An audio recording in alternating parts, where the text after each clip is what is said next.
Good morning and नमस्कार दोस्तों, स्वागत है आप सभी का आपके अपने YouTube channel GK search engine पर। तो दोस्तों आज है 8 जनवरी और 8 जनवरी से रिलेटेड राजस्थान करंट अफेयर्स के जितने भी इंपॉर्टेंट क्वेश्चन हैं उन सभी को हम इस वीडियो में डिस्कस करने वाले हैं। तो पूरा वीडियो बहुत ध्यान से देखना और वीडियो के एंड में मैं आपसे एक क्वेश्चन भी पूछूंगा जिसका आंसर आप सभी को कमेंट बॉक्स में देना है। कल के वीडियो में मैंने आपसे एक क्वेश्चन पूछा था जो था राजस्थान के जयपुर में क्षेत्रीय एआई इम्पैक्ट सम्मेलन 2026 का आयोजन कब किया जाएगा। तो 6 जनवरी को इसका आयोजन किया जा चुका है। बी ऑप्शन यहाँ पर बिल्कुल सही है। राजस्थान डिजी फेस्ट के दौरान इसका आयोजन किया गया। जी हाँ, 6 जनवरी को जयपुर में क्षेत्रीय एआई इम्पैक्ट सम्मेलन 2026 की मेज़बानी है वो की गई थी। Rajasthan regional AI impact conference जो कि आयोजित हुई जिसमें कृत्रिम बुद्धिमत्ता यानी आर्टिफिशियल इंटेलिजेंस और सुशासन यानी आर्टिफिशियल इंटेलिजेंस एआई का गवर्नेंस में किस प्रकार से उपयोग किया जाए इस पर चर्चा की गई थी। इसमें इलेक्ट्रॉनिक्स और सूचना प्रौद्योगिकी मंत्री वर्तमान में केंद्र सरकार में अश्विनी वैष्णव और इलेक्ट्रॉनिक्स और सूचना प्रौद्योगिकी राज्य मंत्री जितिन प्रसाद इसमें हिस्सा लिए थे। इसका आयोजन राजस्थान डिजी फेस्ट और टीआईआई ग्लोबल समिट के दौरान इसमें किया गया था। तो चलिए शुरू करते हैं, लेकिन उससे पहले कल के महत्वपूर्ण क्वेश्चन का रिवीजन। तो कल के महत्वपूर्ण क्वेश्चन थे, राजस्थान में 510 पक्षियों की प्रजातियां पाई जाती है जिसमें 14 प्रजातियां, ध्यान रखना, रेड डेटा बुक में शामिल है। मुख्यमंत्री जल स्वावलंबन अभियान 2.0 के प्रथम चरण में सीकर जिला है वो प्रथम स्थान पर रहा था पूरे प्रदेश में। नेक्स्ट अगर बात करें तो सहकारिता क्षेत्रीय समीक्षा सम्मेलन का आयोजन 8 और 9 जनवरी को उदयपुर में किया जाएगा। माता यशोदा पुरस्कार योजना जो कि राजस्थान में संचालित की जा रही है जिसमें आंगनबाड़ी कार्यकर्ताओं को 5100 रुपये की राशि है वो इसमें दी जाती है। इसके अलावा क्षेत्रीय एआई इम्पैक्ट सम्मेलन 2026 6 जनवरी को आयोजित किया गया था जयपुर में। तो चलिए शुरू करते हैं आज के राजस्थान करंट अफेयर्स। तो पहला क्वेश्चन है, निम्नलिखित कथनों पर विचार कीजिए। तो इसमें 2 कथन दिए गए हैं। पहला कथन है कि राजीविका और बेयरफुट कॉलेज तिलोनिया जो कि अजमेर में है इनके मध्य 6 जनवरी को एक गैर वित्तीय समझौता यानी एमओयू पर हस्ताक्षर किया गया था। तो ये बिल्कुल सत्य कथन दिया गया है। बेयरफुट कॉलेज तिलोनिया जो कि अजमेर में है, 6 जनवरी को राजीविका और इस कॉलेज के मध्य एक एमओयू साइन किया गया। तो पहला कथन यहाँ पर सत्य दिया गया है। दूसरा है कि राज्य के जो स्वयं सहायता समूह की 25,000 महिलाओं को सोलर दीदी के रूप में प्रशिक्षित किया जाएगा। तो ये भी बिल्कुल सही कथन दिया गया है, क्योंकि सोलर दीदी योजना जो कि राजस्थान में संचालित की जा रही है जो कि एक फ्लैगशिप योजना भी है, इसमें 25,000 महिलाओं को प्रशिक्षित किया जाएगा स्वयं सहायता समूह के रूप में। तो दोनों ही कथन यहाँ पर सत्य दिए गए हैं। तो निम्नलिखित में से कौन सा कथन सत्य है? ए व बी दोनों। सी ऑप्शन यहाँ पर बिल्कुल सही हो जाएगा। आइए जानते हैं इम्पोर्टेंट फैक्ट्स। तो दोस्तों, राजस्थान ग्रामीण आजीविका विकास परिषद यानी राजीविका और बेयरफुट कॉलेज तिलोनिया जो कि अजमेर में है, इन दोनों के मध्य 6 जनवरी को एक गैर वित्तीय समझौता ज्ञापन यानी एमओयू साइन किया गया। इस समझौते का उद्देश्य ग्रामीण क्षेत्रों की जो महिलाएं हैं उनको सोलर दीदी के रूप में प्रशिक्षित कर उन्हें समुदाय स्तरीय और मरम्मत एवं अनुरक्षण तकनीशियन के रूप में उन्हें सशक्त बनाना है। इस पहल के अंतर्गत राजीविका के स्वयं सहायता समूह के नेटवर्क से चयनित महिलाओं को बेयरफुट कॉलेज तिलोनिया में 40 दिवसीय आवासीय प्रशिक्षण शिविर के दौरान प्रशिक्षण दिया जाएगा। सोलर दीदी योजना जिसकी शुरुआत 25 मार्च 2025 को हुई थी, योजना के तहत राज्य के स्वयं सहायता समूह की 25,000 महिलाओं को, ध्यान रखना 25 मार्च 2025 को योजना शुरू हुई थी और 25,000 ही महिलाओं को सोलर दीदी के रूप में प्रशिक्षित किया जाएगा। यह योजना फ्लैगशिप कार्यक्रम में शामिल है। नेक्स्ट है, हाल ही में राजस्थान एआईएमएल पॉलिसी 2026 है वो कब जारी की गई है? तो राजस्थान एआईएमएल पॉलिसी 2026, इस पॉलिसी को जारी किया गया 6 जनवरी को। मुख्यमंत्री भजन लाल शर्मा और अश्विनी वैष्णव भी यहाँ पर उपस्थित हुए थे, यानी कि डी ऑप्शन यहाँ पर बिल्कुल सही हो जाएगा। आइए जानते हैं इम्पोर्टेंट फैक्ट्स। तो दोस्तों आपको बता दें कि राजस्थान एआईएमएल पॉलिसी 2026 जो जारी की गई है 6 जनवरी 2026 को, यह नीति जारी की है जो Rajasthan regional AI impact conference के दौरान इसका विमोचन किया गया था। राजस्थान एआईएमएल पॉलिसी 2026 जिसका मुख्य उद्देश्य आर्टिफिशियल इंटेलिजेंस और मशीन लर्निंग को उत्तरदायी, नैतिक और सुरक्षित उपयोग करते हुए सार्वजनिक सेवा वितरण को अधिक त्वरित, पारदर्शी और नागरिक केंद्रित बनाया जाए। इससे प्रशासनिक दक्षता में वृद्धि होगी और नवाचार आधारित आर्थिक विकास को प्रोत्साहन मिलेगा। इसी के साथ ही एआई आर्टिफिशियल इंटेलिजेंस एमएल यानी मशीन लर्निंग पॉलिसी के प्रभावी क्रियान्वयन हेतु राजस्थान एआई पोर्टल भी लॉन्च किया गया था 6 जनवरी को मुख्यमंत्री भजन लाल शर्मा द्वारा। नेक्स्ट, निम्नलिखित कथनों पर विचार कीजिए। तो इसमें 2 कथन दिए गए हैं।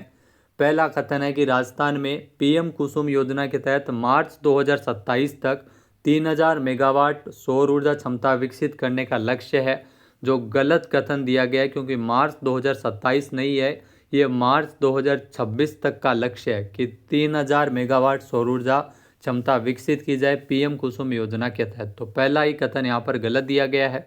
फिर है कि पीएम कुसुम योजना के अगर बात करें तो पीएम कुसुम के कंपोनेंट ए में राजस्थान तो स्थापित क्षमता के मामले में देश में दूसरे स्थान पर है। तो यहाँ पर भी ये गलत है, क्योंकि राजस्थान का इसमें प्रथम स्थान है। तो इसमें जो सही विकल्प की अगर बात करें तो ए व बी दोनों ही कथन यहाँ पर असत्य दिए गए हैं। रीज़न मैंने यहाँ पर लिख दिया है, सी ऑप्शन यहाँ पर बिल्कुल सही है।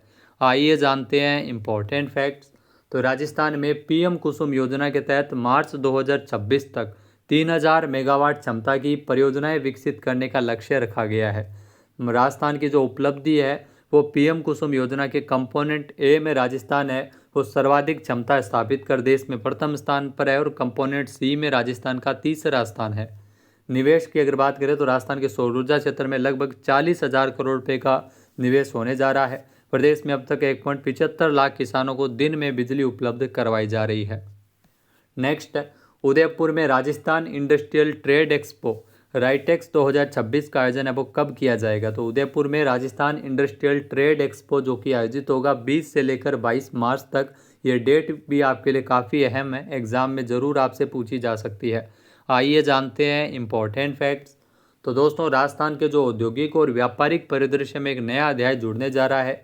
यहाँ PhD chamber of commerce and industry और इन्वेंशन के संयुक्त तत्वावधान में राजस्थान इंडस्ट्रियल ट्रेड एक्सपो राइटेक्स का दूसरा संस्करण है जो कि आयोजित हो रहा है। ये भी आपको ध्यान में रखना है।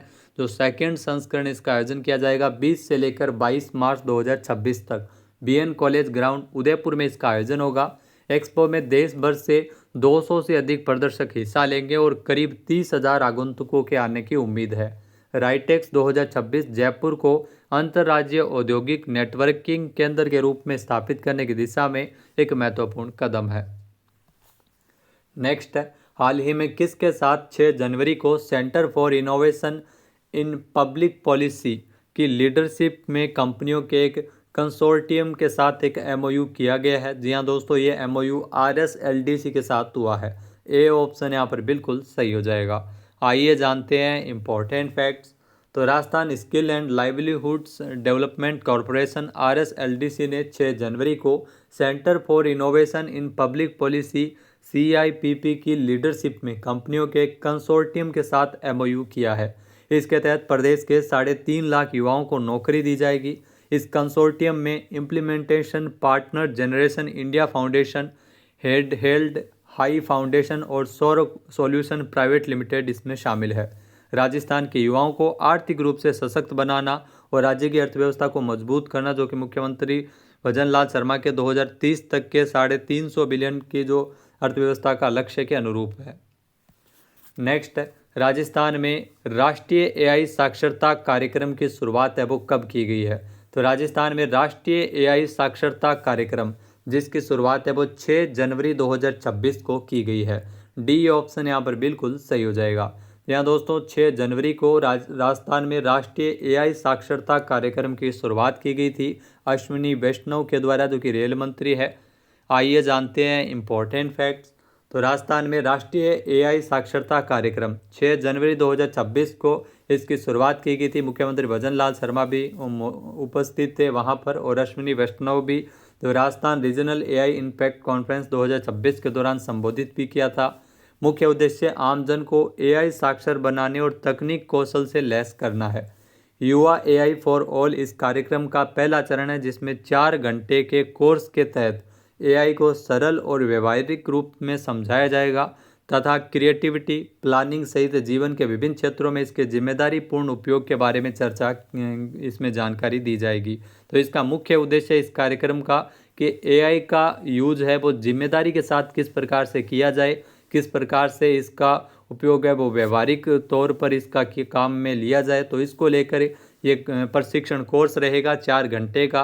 इस कार्यक्रम के अंतर्गत। तो डिजिटल लर्निंग को बढ़ाने और क्षमता संवर्धन के लिए शुरू किए गए I start learning management system से प्रदेश में कौशल विकास और उद्यमिता और नवाचार को बढ़ावा मिलेगा। नेक्स्ट अगर बात करें तो राजस्थान पटवारी भर्ती परीक्षा जो कि 17 अगस्त को आयोजित हुई थी, इसमें दोनों शिफ्ट में राजस्थान करंट अफेयर्स के जो क्वेश्चन पूछे गए थे वो है कि 10 फरवरी 2025 को राजस्थान लोक सेवा आयोग यानी आरपीएससी के अध्यक्ष जो स्थानापन्न अध्यक्ष है वो कौन बने थे। तो उस समय कैलाश चंद मीणा है वो आरपीएससी के अध्यक्ष बने थे 10 फरवरी 2025 को।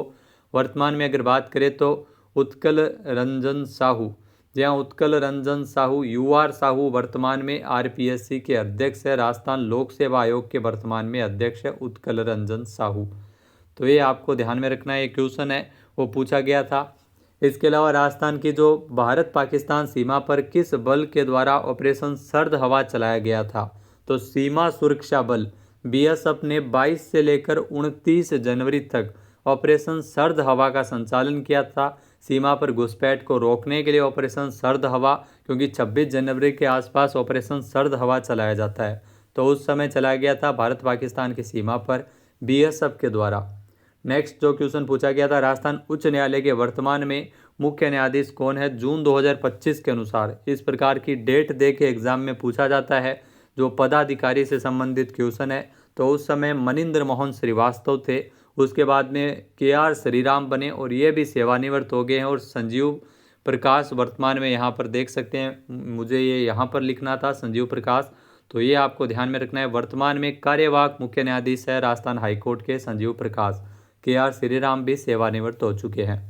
फिर है विश्व शिल्प परिषद ने राजस्थान के निम्नलिखित में से किस स्थान को विश्व शिल्प नगरी घोषित किया। तो जयपुर को विश्व शिल्प नगरी घोषित किया गया था। Rising Rajasthan global investment summit 2024 से रिलेटेड क्वेश्चन पूछा गया था कि कहाँ आयोजित किया गया था। तो जयपुर में इसका आयोजन हुआ था, 9 से लेकर 11 दिसंबर 2024 को आयोजित किया गया।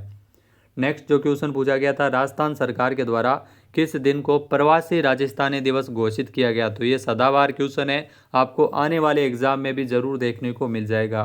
तो हाल ही में 2025 में प्रथम प्रवासी राजस्थानी दिवस का आयोजन 10 दिसंबर को किया गया था। तो दोस्तों अब बात करते हैं आज के हमारे क्विज के, जिसका आंसर आप सभी को कमेंट बॉक्स में देना है। तो आज का क्विज है, राजस्थान पुलिस अकादमी जयपुर में राज्य स्तरीय पुलिस सम्मेलन कब आयोजित किया जाएगा। एक बार फिर से सुनिएगा, राजस्थान पुलिस अकादमी जयपुर में राज्य स्तरीय पुलिस सम्मेलन कब आयोजित किया जाएगा। सही आंसर आपको कमेंट बॉक्स में देना है। और अगर ये वीडियो आपको पसंद आए तो इसे आप लाइक और शेयर करना बिल्कुल न भूलिएगा। चैनल पे नए जुड़े हो, सब्सक्राइब नहीं किया है तो भी सब्सक्राइब बटन पर क्लिक करें। इस वीडियो की जो पीडीएफ फाइल है वो आप वीडियो के डिस्क्रिप्शन बॉक्स से डाउनलोड कर सकते हैं। क्वेश्चन आंसर आप वोट करके भी कर सकते हैं। वीडियो देखने के लिए धन्यवाद। जय हिंद, जय भारत, जय राजस्थान।